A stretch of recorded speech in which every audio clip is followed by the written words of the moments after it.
Supreme court में मौलिक कर्तव्य यानी फंडामेंटल ड्यूटीज को लागू करवाने के लिए लोगों को जागरूक करने के लिए एक जनहित याचिका दायर की गई है PIL, और सुप्रीम कोर्ट ने इसे स्वीकार करते हुए नोटिस भी जारी किया है भारत की सरकार को। बड़ी खबर है ये सुप्रीम कोर्ट से, क्योंकि लोग अपने कर्तव्यों की परवाह नहीं करते और केवल अधिकार की मांग करते हैं। भारत के संविधान में मौलिक कर्तव्य भी है, मौलिक अधिकार भी है, लेकिन अधिकारों को जितना प्रश्रय मिलना चाहिए उतना प्रश्रय कर्तव्य को नहीं मिलता। क्या बिना कर्तव्य के अधिकार उचित हैं? अधिकार और कर्तव्य एक ही सिक्के के दो पहलू हैं। इस वीडियो में हम जानते हैं सुप्रीम कोर्ट का क्या डिसीजन है इस बारे में, यानी कि सुप्रीम कोर्ट इसको कैसे देखेगा और मौलिक कर्तव्यों के संपूर्ण पहलुओं को संवैधानिक प्रावधानों सहित हम लोग आज समझेंगे। तो बड़ी खबर है, क्योंकि सुप्रीम कोर्ट ने PIL स्वीकार कर लिया है, जिसमें यह मांग की गई है कि सुप्रीम कोर्ट आदेश दे कि लोग मौलिक कर्तव्यों को समझें, लोग मौलिक कर्तव्य यानी फंडामेंटल ड्यूटीज के बारे में जागरूक हों, क्योंकि कर्तव्य और अधिकार एक ही सिक्के के दो पहलू हैं। बिना कर्तव्य के अधिकार एक तरह से कोई मतलब नहीं होता। जस्टिस संजय किशन कौल और जस्टिस MM सुंदरेश की पीठ के समक्ष याचिकाकर्ता दुर्गा दत्त के वकील रंजन कुमार ने तर्क दिया कि हर व्यक्ति अधिकारों के लिए आज संघर्ष कर रहा है, लेकिन उसे कर्तव्यों की परवाह नहीं है। याचिका में कहा गया है कि संविधान में ऐसा कोई प्रावधान है ही नहीं जो यह कहता हो कि संविधान का भाग 4A यानी जो मूल कर्तव्य है वो लागू होने योग्य नहीं है, यानी कि नॉन जस्टिसिएबल है। बड़ा मुद्दा उठाया गया है संविधान में, संवैधानिक बात है ये, जिसमें सुप्रीम कोर्ट के समक्ष ये बातें आई हैं। इसके बाद शीर्ष अदालत ने याचिका पर सुनवाई का निर्णय लिया है और केंद्र सरकार से जवाब मांगा है कि क्या रंगनाथ मिश्रा बनाम भारत संघ और अन्य के मामले में जो सुप्रीम कोर्ट का फैसला आया था, उस फैसले में क्या कदम भारत की सरकार ने उठाया है। इसके पहले रंगनाथ मिश्रा मामले में सुप्रीम कोर्ट ने कई डायरेक्शन दिए थे भारत की सरकार को, और अब सुप्रीम कोर्ट पूछ रहा है कि उस डायरेक्शन का क्या हुआ, क्या उसके लागू करने के लिए कदम उठाए गए हैं। तो मौलिक कर्तव्यों के लागू करने पर न्यायमूर्ति JS वर्मा समिति की रिपोर्ट की सिफारिश के कार्यान्वयन के विचार करने और उचित कदम उठाने के लिए केंद्र को निर्देश दिया गया था। सुप्रीम कोर्ट ने रंगनाथ मिश्रा मामले में सरकार को कहा था कि मौलिक कर्तव्य पर जो जस्टिस JS वर्मा समिति की रिपोर्ट है उसको लागू कराने के लिए आपने क्या किया। और अभी जो रिट फाइल हुआ है, याचिका फाइल हुआ है, उसमें कहा गया है कि अगर मौलिक कर्तव्यों का पालन नहीं किया जाता है तो संविधान के अनुच्छेद 14 समानता का अधिकार, 19 स्वतंत्रता का अधिकार और 21 जीवन के अधिकार, इसके तहत जो मौलिक अधिकार हैं उस पर सीधा सीधा असर पड़ता है। तो संवैधानिक मुद्दा उठाया गया है एक तरह से सुप्रीम कोर्ट के सामने, और रंगनाथ मिश्रा में सुप्रीम कोर्ट ने केंद्र सरकार से जस्टिस JS वर्मा समिति की अनुशंसाओं को गंभीरता से लागू करने के लिए उचित कदम उठाने का निर्देश दिया था। समिति की रिपोर्ट यानी JS वर्मा समिति की रिपोर्ट नागरिकों के मौलिक कर्तव्यों के बारे में थी। तो यह इंपॉर्टेंट बात है, और इसमें संविधान के समीक्षा की जो कमेटी बनी थी, उसी के तहत उस कमेटी ने 1998 में गठित JS वर्मा समिति के द्वारा जो सुझाया गया था मौलिक कर्तव्य, उसको लागू करने के लिए विद्यालयों में कर्तव्यों को सिखाने के लिए दुनिया भर में शुरू किए गए कार्यक्रम हेतु एक रणनीति और कार्यप्रणाली तैयार की थी। समिति ने जांच में पाया कि देश के अंतर्गत मौलिक कर्तव्यों के गैर परिचालन का मुख्य कारण इसके कार्यान्वयन हेतु रणनीति की कमी है। अब जान लीजिए कि जस्टिस वर्मा ने क्या कहा था मौलिक कर्तव्यों के बारे में। तो जस्टिस वर्मा ने मौलिक कर्तव्यों के बारे में निम्न सिफारिश की थी। पहला, कि केंद्र और राज्य सरकारों को लोगों को संवेदनशील बनाना होगा, सेंसिटाइज करना होगा। और इस विषय में जस्टिस वर्मा समिति द्वारा अनुशंसित तर्ज पर नागरिकों के बीच मौलिक कर्तव्यों के प्रावधानों के बारे में सामान्य जागरूकता पैदा करनी होगी। यह पहला रिकमेंडेशन था। दूसरा, उन तरीकों और साधनों पर विचार किया जाना चाहिए जिनके द्वारा मौलिक कर्तव्यों को लोकप्रिय, पॉपुलर और प्रभावी यानी इफेक्टिव बनाया जा सकता है। तीसरा, धर्म की स्वतंत्रता का अधिकार और अल्पसंख्यकों और साथी नागरिकों के अधिकार का सम्मान किया जाना चाहिए। यह भी बात जस्टिस वर्मा ने बोला, कमेटी ने बोला था। और शिक्षा की पूरी प्रक्रिया में सुधार एक तत्काल लेकिन अत्यधिक आवश्यकता है, क्योंकि इसे सरकारी या राजनीतिक नियंत्रण से मुक्त करने की आवश्यकता है। शिक्षा के माध्यम से ही नागरिकों के रूप में हमारे मौलिक कर्तव्यों का पालन करने की शक्ति पैदा हो सकती है। पांचवी बात, चुनाव में वोट देने, शासन की लोकतांत्रिक प्रक्रिया में भाग लेने और टैक्स का भुगतान करने के कर्तव्य को अनुच्छेद 51A में नए कर्तव्य के रूप में शामिल करने की बात जस्टिस वर्मा कमेटी ने कही। छठा बात, शिक्षा के सभी चरणों के पाठ्यक्रम में व्यक्ति की गरिमा के महत्व और व्यक्ति के व्यक्तित्व के समग्र विकास के उद्देश्य पर जोर दिया जाना चाहिए, यह भी कहा। उसके अलावा हमारे शैक्षिक पाठ्यक्रम और सह पाठ्य चर्चा यानी जो सिलेबस है उसके गतिविधियों में, स्कूल कॉलेज में इस अवधारणा को एक संवैधानिक मूल्य के रूप में लागू किया जाए कि मौलिक कर्तव्य कितने जरूरी हैं। अब जानिए मौलिक कर्तव्यों के बारे में, फंडामेंटल ड्यूटीज के बारे में। तो मूल संविधान में फंडामेंटल राइट को यानी मौलिक अधिकार को तो रखा गया, लेकिन मौलिक कर्तव्य को, फंडामेंटल ड्यूटीज को ओरिजिनल संविधान यानी 1949 के संविधान में शामिल नहीं किया गया। स्वर्ण सिंह समिति की सिफारिश पर, यह रिकमेंडेशन था स्वर्ण सिंह समिति का, 42वें संविधान संशोधन अधिनियम 1976 के द्वारा भारत के संविधान में मौलिक कर्तव्यों को शामिल किया गया। इसका मतलब है ओरिजिनल में नहीं था, बाद में अमेंडमेंट के द्वारा मौलिक कर्तव्य को संविधान में शामिल किया गया। भारतीय संविधान में मौलिक कर्तव्यों की जो अवधारणा है, कॉन्सेप्ट है, वो कहां से लिया गया है? वो भूतपूर्व सोवियत संघ यानी यूएसएसआर के संविधान से प्रेरित है। दैट इज इंपॉर्टेंट पॉइंट है। और इसके तहत संविधान में एक नया भाग जोड़ा गया, जो 42वां संशोधन है, इसके तहत एक नया पार्ट जोड़ा गया 4A, और इसके तहत एक अनुच्छेद आया 51A जिसमें 10 मौलिक कर्तव्य रखा गया। बाद में एक और बढ़ गया। 86वें संविधान संशोधन 2002 द्वारा एक और मौलिक कर्तव्य जोड़ा गया। इस प्रकार आज के तारीख में मौलिक कर्तव्यों की कुल संख्या 10 + 1 यानी 11 हो गई। अब कौन कौन सा है मौलिक कर्तव्य? संविधान का पालन करें और संविधान के जो आदर्श हैं, जो संवैधानिक संस्था है, आपका जो राष्ट्र ध्वज है, आपका जो राष्ट्रीय गान है, उसका आदर कीजिए।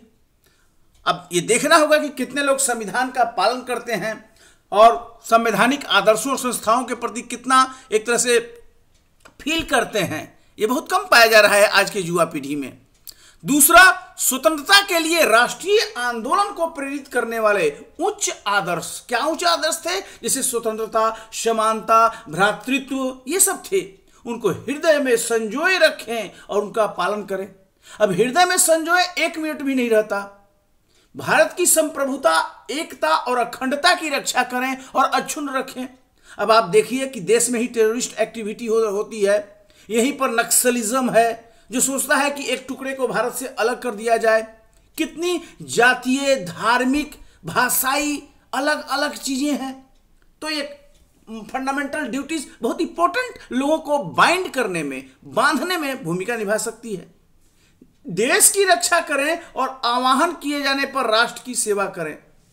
भारत के लोगों में समरसता और समान भ्रातृत्व की भावना का निर्माण करें, जो धर्म, भाषा, प्रदेश या वर्ग आधारित सभी प्रकार के भेदभाव से परे हों। ऐसी प्रथाओं का त्याग करें जो स्त्रियों के सम्मान के विरुद्ध हों। अब आप देखिए, जो दहेज है, दहेज प्रथा है, या गर्भ में ही बच्चियों को मार देने की जो बात आती है, ये सब अगर ये कर्तव्य पालन हो तो ये खत्म हो जाए सारे कुप्रथा। हमारी सामाजिक संस्कृति की गौरवशाली परंपरा का महत्व समझें और उसका परिरक्षण करें। और आज जिस तरह से औपनिवेशिक परंपरा यहां पर आ रही है, पाश्चात्य परंपरा आ रही है, हमारी परंपरा को धीरे धीरे एक तरह से ओवरलैप कर रही है। प्राकृतिक पर्यावरण, वन, झील, नदी, वन्य जीव रक्षा कीजिए। और आज चारों तरफ लोग इस बात को बिल्कुल फील नहीं करते। लगातार गर्मी बढ़ता जा रहा है। वैज्ञानिक दृष्टिकोण से मानववाद और ज्ञानार्जन तथा सुधार की भावना का विकास करें। सार्वजनिक संपत्ति को सुरक्षित रखें। और आजकल बंद हो जाता है, धरना है, भारत बंद, बिहार बंद, और सबसे पहले लोग सार्वजनिक संपत्ति को नुकसान करा देता है, आग लगा देता है। क्यों? क्योंकि मौलिक कर्तव्य को सेंस में नहीं है, लोगों को सेंटिमेंट नहीं है कि मौलिक कर्तव्य क्या है।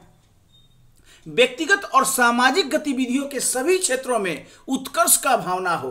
आप आगे बढ़ें, इंडिविजुअली, कलेक्टिवली, राष्ट्र प्रगति की ओर बढ़ेगा। ये इंपॉर्टेंट बात है। और 6 से 14 वर्ष के आयु के बीच अपने बच्चों को शिक्षा का अवसर उपलब्ध कराना, ये भी है। ये माता पिता का ड्यूटी है, हर नागरिक का ड्यूटी है कि वो अपने बच्चों को एजुकेशन प्रोवाइड करे 6 से 14 वर्ष। ये 86वां संविधान में यही 11वां अमेंडमेंट है जो जोड़ा गया।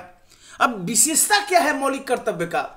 तो मौलिक कर्तव्य नैतिक यानी मोरल ड्यूटीज भी हैं और नागरिक यानी कि सिविल ड्यूटीज, दोनों के रूप में कर्तव्य शामिल हैं। फॉर एग्जाम्पल, स्वतंत्रता के लिए हमारे राष्ट्रीय संघर्ष को प्रेरित करने वाले महान आदर्शों का पालन करना नैतिक कर्तव्य है, जबकि संविधान का पालन करना, उसके संस्थाओं का सम्मान करना, राष्ट्रगान, राष्ट्रध्वज आदर करना, ये नागरिक कर्तव्य है।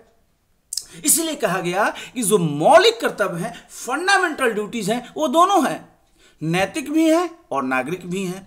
ये विशेषता है। दूसरी विशेषता के रूप में आइए बात करते हैं। तो कुछ मौलिक कर्तव्य, मौलिक अधिकार नागरिकों के साथ साथ विदेशियों को भी है। लेकिन आप जानिए कि मौलिक कर्तव्य केवल भारतीय नागरिकों के लिए है, जो विदेशी हैं उनके लिए मौलिक कर्तव्य नहीं है, जबकि मौलिक अधिकार विदेशियों के लिए भी हैं। संविधान के अनुसार मौलिक कर्तव्य गैर प्रवर्तनीय है, यानी नॉन जस्टिसिएबल। अर्थात कोई व्यक्ति अगर मौलिक कर्तव्य नहीं मानता है तो फिर कोर्ट के माध्यम से लागू नहीं करवाया जा सकता। तो ये नॉन जस्टिसिएबल बात है। संविधान के तहत जो मौलिक कर्तव्य हैं वो भारतीय परंपरा, पौराणिक कथाओं, धर्म और पद्धतियों से भी संबंधित है। यह भी इसकी विशेषता है। अब क्यों नहीं मौलिक कर्तव्य लागू है, यही बात तो सुप्रीम कोर्ट में उठाया गया है, जिस टॉपिक पर हम लोग चर्चा कर रहे हैं। तो संविधान का अनुच्छेद 37 राज्य के नीति निर्देशक सिद्धांतों को गैर प्रवर्तनीय यानी नॉन जस्टिसिएबल बनाता है। लेकिन आप संविधान पढ़े होंगे, मौलिक कर्तव्य में कहीं नहीं लिखा है कि मौलिक कर्तव्य लागू होने योग्य नहीं है, यानी मौलिक कर्तव्य नॉन जस्टिसिएबल है, गैर प्रवर्तनीय है, ये कहीं नहीं लिखा गया है। अपने आप इस तरह का माइंड में बात आ जाता है कि नॉन जस्टिसिएबल है, जबकि राज्य के नीति निर्देशक तत्व में अनुच्छेद 37 में स्पष्ट रूप से डीपीएसपी को गैर प्रवर्तनीय बनाया गया है, लेकिन मौलिक कर्तव्य को कभी नहीं लिखा गया है कि यह लागू होने योग्य नहीं है। तो यह एक इंपॉर्टेंट पहला पॉइंट है, यानी ये लागू होने के लिए ही ये डाला गया है, इसको नॉन जस्टिसिएबल नहीं बनाया गया है। दूसरी बात, संविधान के अंतर्गत मौलिक कर्तव्यों को लागू करने के लिए कोई विशेष प्रावधान भी नहीं किए गए हैं। अब प्रावधान होगा तभी तो लागू करेगा, ये दूसरी अहम बात है। मौलिक कर्तव्य कब लागू होगा? जब इसके लिए लॉ बनेगा, कानून बनेगा।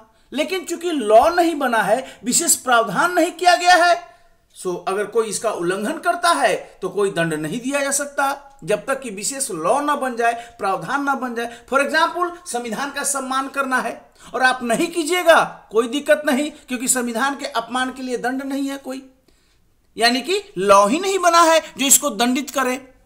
अब महत्व की बात करें, दुनिया भर के कई देशों ने जिम्मेदार नागरिकता, रेस्पॉन्सिबल सिटीजन के सिद्धांतों को मूर्त रूप देकर स्वयं को विकसित अर्थव्यवस्थाओं में बदलने का कार्य किया है। हर जगह रेस्पॉन्सिबल सिटीजनशिप की बात हो रही है, जो रेस्पॉन्सिबल है। इस संबंध में अमेरिका एक एग्जाम्पल है। अमेरिका अपने नागरिकों को सिटीजन अल्मनाक नाम से दस्तावेज जारी किया जाता है जिसमें नागरिकों के कर्तव्यों का विवरण है। ये अल्मनाक जो है वहां पर नागरिकों के ड्यूटीज का उल्लेख है हमारे देश में, और वो मानना पड़ता है उनको, तो ये इंपॉर्टेंट है। एक अन्य उदाहरण सिंगापुर है। विकास की कहानी नागरिकों द्वारा कर्तव्यों के पालन से शुरू हुई सिंगापुर में। सिंगापुर कितना कम समय में एक डेवलप कंट्री बन गया है, पहले वो डेवलपिंग था। मौलिक कर्तव्य देश के नागरिकों के लिए एक प्रकार का सचेतक, यानी हमेशा आपको अलर्ट रखता है कि आपके चलते किसी व्यक्ति का अधिकार खत्म नहीं होना हो। हमेशा ध्यान रहिए, आपका कर्तव्य दूसरे का अधिकार, दूसरे का कर्तव्य आपका अधिकार। मतलब कि अगर आप रोड पर जा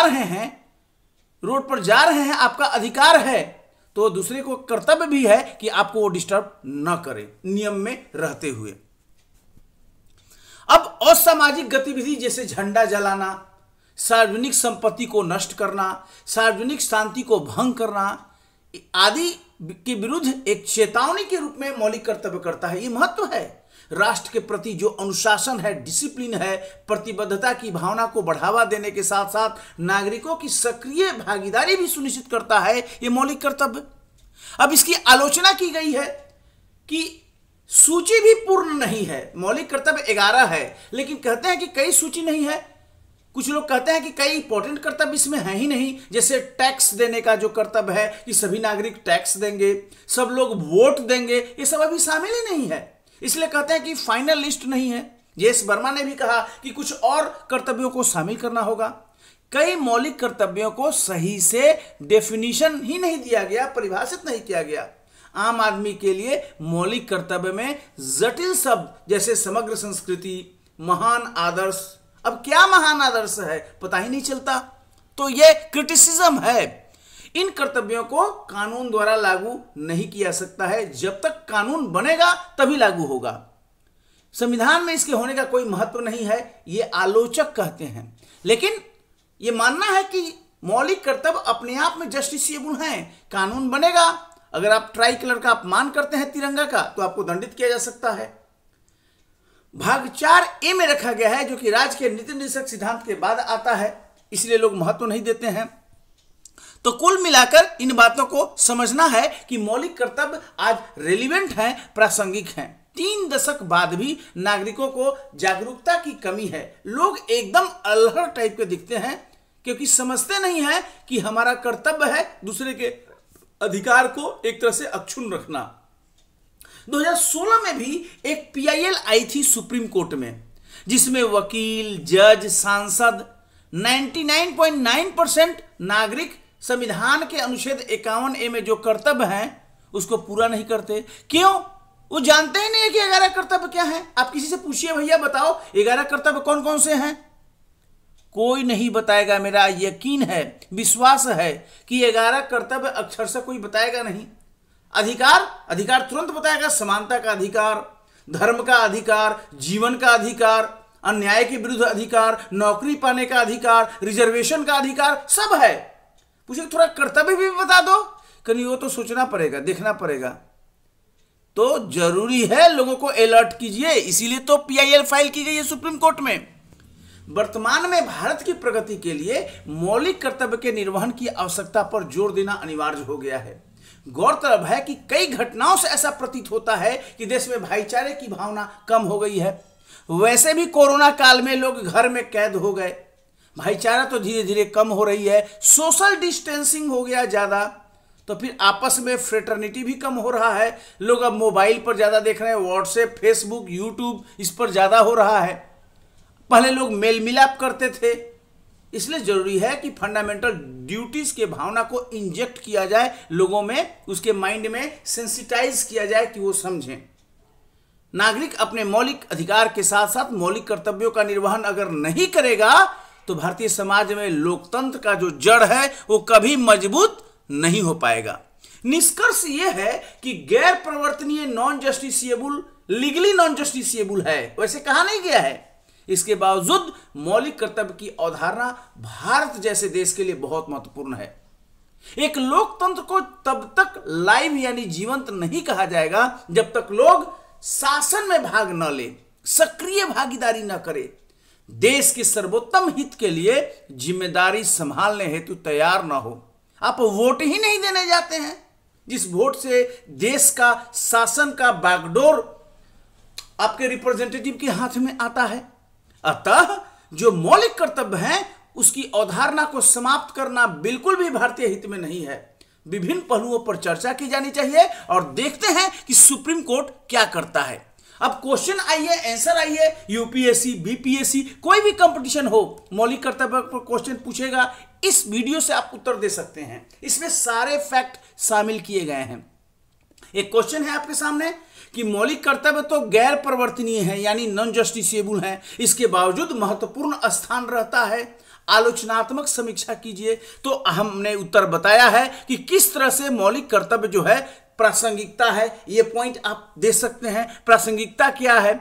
और इसके अलावा आलोचना का भी मैंने दिया है कि मौलिक कर्तव्यों की आलोचना किन आधारों पर की जाती है, तो वो भी आप दे सकते हैं। यहां पर क्या महत्व है, प्रासंगिकता और महत्व को मिलाकर आप लिख सकते हैं, क्या सिग्निफिकेंस है, गैर परिवर्तनीय यानी नॉन जस्टिसेबल है, इस पर भी लिख सकते हैं हम। देखिए यहां पर बहुत बढ़िया इसको डील किया गया है।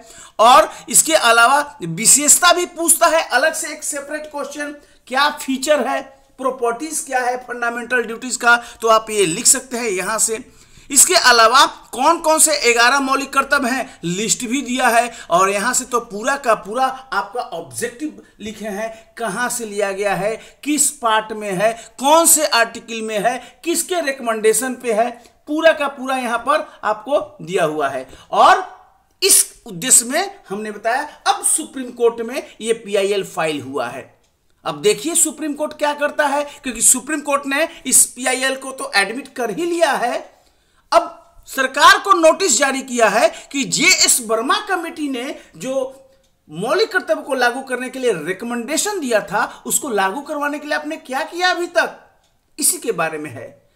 इस PIL में मांग की गई है कि लोग समझें कि हमारे कर्तव्य क्या हैं। केवल अधिकार चिल्लाने से नहीं होगा, अधिकार तो चाहिए और कर्तव्य एकदम भूला हुआ है, तो ऐसा नहीं होगा। इसीलिए इस रिट का महत्व है और इसी संदर्भ में ये वीडियो मैं आपके समक्ष रखा हूं, जो मौलिक कर्तव्यों को समग्र पहलुओं पर एक विशद विवेचन करता है। एक नागरिक के लिए ये सब जानना जरूरी है।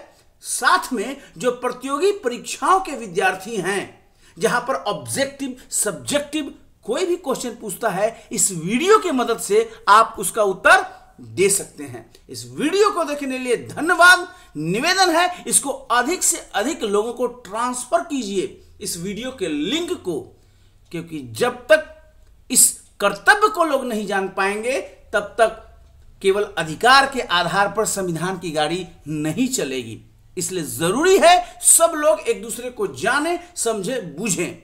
मेरा मानना है कि ये वीडियो देखकर ही बहुत लोग समझ जाएंगे कि हमारे कर्तव्य क्या हैं। आज ज्यादा जरूरत कर्तव्यों की है, अधिकार तो संविधान ने एक क्लिक में दे दिया, कर्तव्य नहीं है। और अगर कर्तव्य नहीं मानेंगे तो किसी का अधिकार रह ही नहीं जाएगा। इसलिए इस वीडियो को जरूर शेयर कीजिए अपने जितने भी दोस्त हैं, क्योंकि उनको बताइए कि कर्तव्यों का क्या बुनियादी महत्व है। धन्यवाद, thank you very much and best of luck. Be a responsible citizen.